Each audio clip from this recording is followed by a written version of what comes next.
Bienvenue au podcast quotidien Gurucule Prep du 22 octobre. Mise à jour 1, jour important.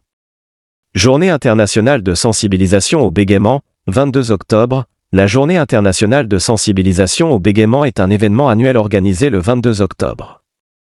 L'Association internationale du bégaiement, ISA, a officiellement créé cette journée le 22 octobre 1998, coïncidant avec l'anniversaire de Sir George Bernard Shaw, célèbre romancier et dramaturge anglais qui bégayait également. Le bégaiement, appelé bégaiement ou trouble de la fluidité à début précoce dans les termes médicaux, est un trouble de la parole qui touche de nombreuses personnes à travers le monde. Le thème de la Journée internationale de sensibilisation au bégaiement cette année est « Le pouvoir de l'écoute ». Mise à jour 2, accord.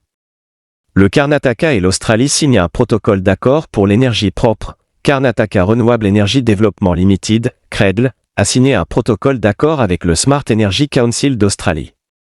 Cet accord vise à renforcer la collaboration dans les domaines de l'énergie propre, des énergies renouvelables, de l'hydrogène vert, des technologies de stockage d'énergie par batterie et autres secteurs connexes. Selon le ministre de l'Énergie, Kaji George, le protocole d'accord a été conclu pour développer les activités liées aux énergies renouvelables et à l'hydrogène vert. Cette collaboration renforcera les liens du Karnataka avec les entreprises australiennes. Dans le cadre de cet accord, le CREDL encouragera et soutiendra l'intégration des technologies australiennes dans les marchés locaux. Mise à jour 3, Banque. La Banque indienne d'outre-mer lance le programme Mahila Saksham pour autonomiser les femmes entrepreneurs. L'entreprise publique Indian Overseas Bank a lancé le programme Mahila Saksham pour financer les membres individuels des groupes d'entraide féminins dans le cadre du projet Deen Dayal Antyodaya Yojana, mission nationale des moyens de subsistance ruraux du centre. Le programme, qui vise à promouvoir les femmes entrepreneurs en assurant leur autonomie financière, est similaire au programme Lakpati Didi Yojana du ministère du Développement rural, qui vise à renforcer la situation financière des membres des groupes d'entraide féminins. Ce programme promeut également l'indépendance financière des femmes et vise à accroître l'accès au crédit pour les membres des groupes d'entraide. Mise à jour 4, Défense. L'Inde et Oman mènent un exercice naval conjoint Nazim al-Bahr au large de Goa. La marine indienne et la marine royale d'Oman ont récemment achevé leur exercice naval bilatéral Nazim al-Bahr au large des côtes de Goa. L'exercice s'est déroulé du 13 au 18 octobre. La marine indienne a annoncé les détails de l'exercice naval sur le réseau social X. Selon le communiqué de presse, l'exercice s'est déroulé en 2 phases, la phase portuaire, qui a duré du 13 au 15 octobre, et la phase en mer, qui s'est déroulée du 16 au 18 octobre. Dans le cadre des activités portuaires, le personnel des 2 marines a participé à des échanges d'expertise et à des conférences de planification. Mise à jour 5, Économie. Le métro de Chennai lance un essai de train sans conducteur pour le projet de la phase 2, le premier train sans conducteur de 3 wagons du métro de Chennai pour le projet de la phase 2, d'une valeur de 63 246 crores de roupies, devrait débuter le 26 octobre. Selon des sources, le ministre en chef M. Stalin et le ministre de l'Habitat et des Affaires urbaines, Manohar Lal Khattar, ont demandé de donner le départ du premier train. Selon les autorités de Chennai Metro Rail Limited, CMRL, les 3 wagons du train sans conducteur sont arrivés de Sri City à l'installation de dépôt pour le projet de la phase 2 à Punamale le 17 octobre. CMRL a intégré de nouvelles fonctionnalités dans les trains de la phase 2, notamment des affichages numériques indiquant les itinéraires et des points de recharge.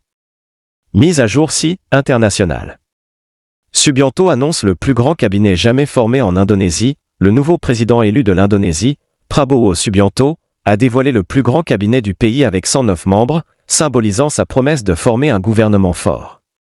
Il a appelé son cabinet de ministres, vice-ministres et chefs d'agence d'État le « cabinet rouge et blanc », en référence aux couleurs du drapeau indonésien. Le prédécesseur de M. Subianto, Joko Widodo, avait un cabinet composé de 34 ministres et chefs d'agence gouvernementale. M. Subianto a déclaré qu'il avait besoin d'une administration solide, même si certains analystes critiquent que ce « gros » cabinet alourdirait la bureaucratie. Mise à jour 7, divers.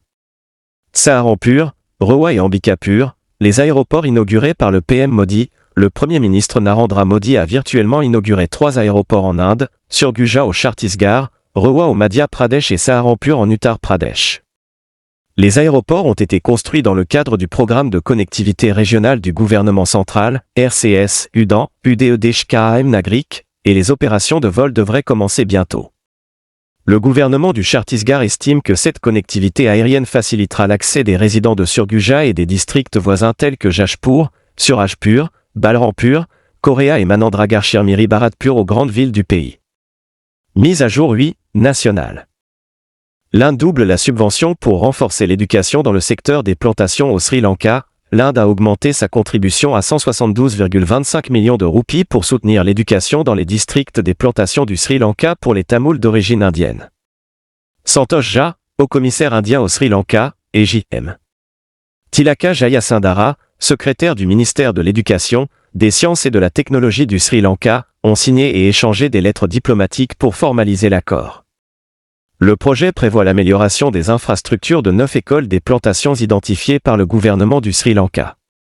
Cela inclut 6 écoles dans les zones de plantation de la province centrale et une école dans chaque province du Va, de Sabaragamuwa et du Sud, a déclaré M. Jha. Mise à jour 9, sport.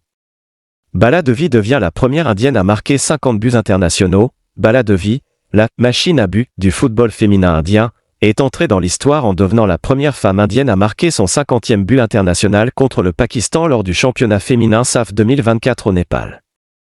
Bala est connue non seulement pour ses performances mais aussi pour avoir marqué l'histoire.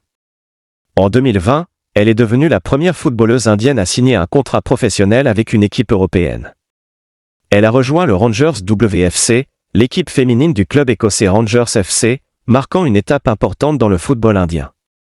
Mise à jour 10, sport. La Nouvelle-Zélande remporte la Coupe du Monde ICC 20 féminin. Lors de sa dernière mission en tant que capitaine de l'équipe féminine néo-zélandaise, Sophie Devine a conduit les Kiwis à leur premier titre de la Coupe du Monde T20, battant l'Afrique du Sud à Dubaï. La Nouvelle-Zélande a ouvert sa campagne de Coupe du Monde par une victoire écrasante contre l'Inde lors de leur première rencontre, battant l'une des équipes favorites pour se qualifier pour les phases finales. C'était une victoire massive de 58 points, les White Ferns ayant marqué 160 points dans les premières manches avant de limiter l'équipe d'Harmanpreet Kaur et de les éliminer pour 102 points.